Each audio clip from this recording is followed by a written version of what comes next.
السلام عليكم ورحمة الله وبركاته حبايبي واخواتي، اهلا بكم في ملعب الورداني.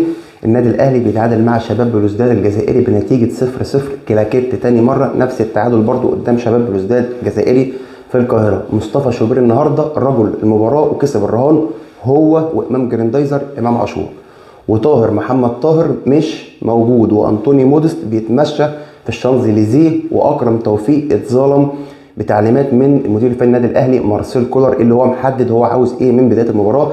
هنتكلم في كل حاجه بالتفصيل، بس في البدايه رجاء من اخواتي وحبايبي قبل ما نبدا في الحلقه مع بعض نصلي على اشرف خلق سيدنا محمد، اللهم صل وسلم وزد وبارك على سيدنا محمد وعلى اله واصحابه الطيبين الطاهرين، عدد خلق كل نفسك وزنة عرشك ومداد كلماتك.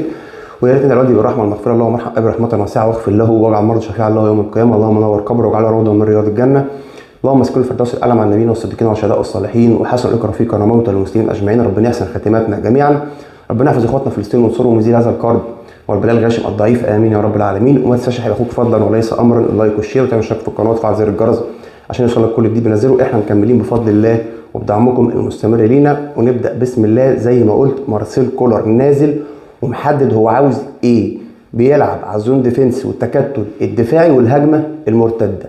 ده لا تاريخ ولا شخصيه النادي الاهلي في بطوله افريقيا ولا شخصيه النادي الاهلي عموما. اتكلمت مليون مره ان فوز النهارده فوز مهم جدا. رصيد النادي الاهلي في المجموعه بدل ما هيكون 5 نقط، كان رصيد النادي الاهلي النهارده هيكون 8 نقط. رصيد النادي الاهلي اصبح 6 نقط. في المركز الثاني شباب بلوزداد 5 نقط، يانج افريكانز في المركز الثالث برصيد 5 نقط، وفي المركز الاخير ميدياما الغاني. وده اللي نبهت عنه في الحلقه اللي فاتت لحد ما صوتي اتنبح. نبهت ان النقاط متقاربه وده خطر جدا. كان النادي الاهلي حقق الفوز على شباب بلوزداد الجزائري النهارده كان هيسهل عليه كتير جدا التاهل من المجموعه، وهو متصدر بفرق نقاط كبير جدا. كان يبقى الفرق بينه وبين المركز الثاني 3 نقط، خاصه النادي الاهلي عنده الماتش اللي جاي يوم 23/2 اللي جاي قدام فريق ميدياما الغاني بره ارضه. عشان كده بقول فوز النهارده كان هيبقى فوز مهم جدا.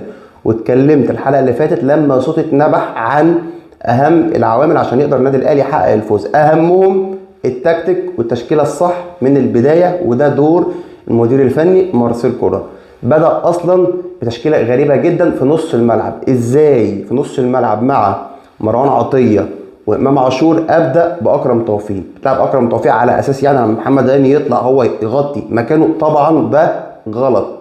المفروض كنت العب في نص الملعب مع مروان عطيه وامام عاشور، العب واحد زي محمد مجدي قفشه، وانا كنت افضل انه يبدا بمحمد مجدي قفشه او عمرو السوليه عشان يكون في زياده عدديه في التدعيم بالناحيه الهجوميه. امام عاشور عمل الكلام ده النهارده نوعا ما لان مفيش جنبه في نص الملعب اللي بيساعده لعيب مثلا زي محمد مجدي قفشه او عمرو السوليه. ناحيه اليمين بالنسبه لطاهر محمد طاهر النهارده مش مركز خالص ومش في حالته، مس باص كتير جدا ومرتبك على الاخر. نفس الكلام بالنسبه لمحمد هاني، برده مس باص كتير جدا. الشوط الاول لعيبه النادي الاهلي شوط الزحاليق، اي لعيب معاه الكوره او بيضغط على الفريق المنافس برده عمال يتزحلق. عشان كده بقول الشوط الاول شوط الزحاليق بالنسبه لعيبه النادي الاهلي. المفروض مارسيل كولر بقى لما شاف الكلام ده، يعني غير اخطائه ان هو بدا بتشكيله غلط من البدايه، المفروض لما لقيت اللعيبه مستواهم كده والسيناريو رايح لفريق شباب بلوزداد الجزائري وهم اللي راكبين الماتش، يبقى كان المفروض اغير بدري.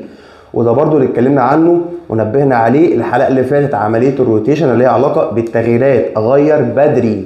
مارسيل كولر مغير في الدقيقه 87 وفي الدقيقه 75 منزل. ما انت كان عندك محمد مجدي قفشه من بدري، وعندك رضا سليم، وعندك عمرو السوليه، وعندك كهربا، لهم لعيبه يقدروا يدعموا الناحيه الهجوميه. لو بنتكلم على محمد مجدي قفشه او بنتكلم على عمرو السوليه مع امام عاشور يقدروا يدعموا الناحيه الهجوميه.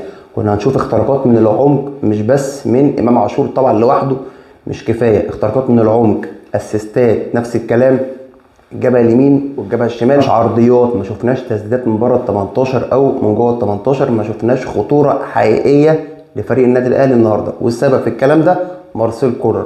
قلنا لو كان نزل لعيب زي محمد مجدي قفشه او عمرو السوليه في نص الملعب كانوا هيدعموا بشكل كبير جدا الناحيه الهجوميه مع امام عاشور. ما شفناش جمله واحده صح النهارده من لعيبه النادي الاهلي، ما شفناش تحضير لعب منظم، ما شفناش بناء هجمات منظمه، ما فيش اي خطوره حقيقيه لعيبه النادي الاهلي النهارده. والسبب في الكلام ده مارسيل كولر، لانه هو اللي لعب في التشكيله من البدايه، ولما شاف ان رتم اللعيبه بطيء ومفيش خطوره كان المفروض اغير من بدري.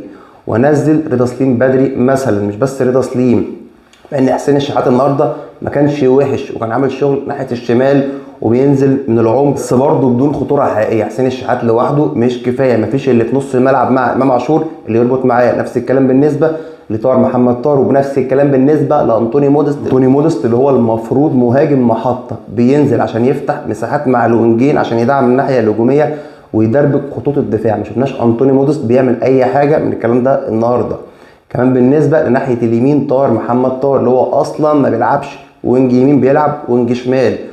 طاهر محمد طاهر اللي جاله كره النهارده في الشوط الاول برده بسبب انه كان مرتبك وما كانش في حالته ضيعها، وكره لمحمد هاني ما تعتبرش فرصه مؤكده ولا حاجه يعني، وكوره لمستر سونيك حسين الشحات هي دي اللي فرصه جون مؤكد جوه ال 18. نفس الكره اللي جات له قدام اتحاد جده السعودي في كاس العالم للانديه وكانت بره ال 18 وحطها جون عالمي ارتور. محمد طاهر ما كانش مركز خالص النهارده وما كانش في حالته وكان مرتبك، ده بخلاف ان ده مش مركزه الطبيعي. كان المفروض انزل لعيب زي كريم فؤاد. كريم فؤاد هو الوحيد اللي كان هيقدر يعوض غياب بيرسي تاو النهارده. محدش يقول لي الغيابات، كل الاهلاويه النهارده واضح ليهم الاخطاء من مين؟ الاخطاء من مارسيل كولر. عندك الغيابات محمد الشناوي، ماشي محمد الشناوي مقصر وكل حاجه، واحمد نبيل كوكا وبيرسي تاو. بيرسي تاو النهارده كان المفروض يقدر يعوض مكانه زي ما قلت كريم فؤاد. مودست مش في حالته ومش جاهز، انزل كهربا. نص الملعب عندك عمرو السوليه وعندك قفشه وعندك امام عاشور وعندك مروان عطيه. غيابات مش هي السبب اللي خلت النادي الاهلي النهارده يظهر بالاداء السيء ده، السبب مارسيل كولر. لو كان بدا بتكتيك وتشكيله صح من البدايه كنا هنشوف حاله من الانسجام والربط بين اللعيبه، كنا هنشوف في توازن في الناحيه الهجوميه والناحيه الدفاعيه. ونبهنا على الحلقه اللي فاتت قلنا لازم انزل في شراسه هجوميه وضغط عالي وضغط متقدم وتنوع في اللعب وعرضيات واسيستات، كل ده بيربك وبيلخبط حسابات الفريق المنافس. يبقى المفروض اللي يتحسب عن ماتش النهارده اللي هو كان المفروض هيبقى فوز مهم جدا للنادي الاهلي هو مارسيل كولر، حتى في الناحيه الدفاعيه بسبب الدربكه واللخبطه وان مفيش انسجام وربط.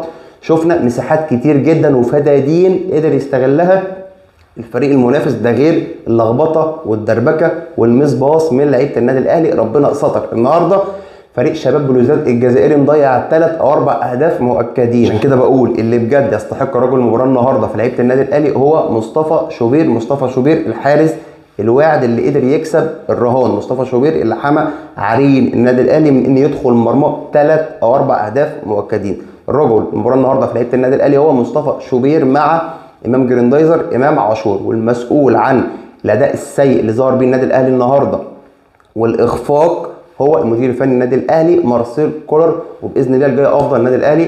حبايبي واخواتي الحلقه عجبتكم ما تنسوش تعملوا باللايك واشتراكوا وتفعلوا زر الجرس عشان يوصل لكم كل ما بننزله. مش هتنسوا رايكم في كومنت. سلام.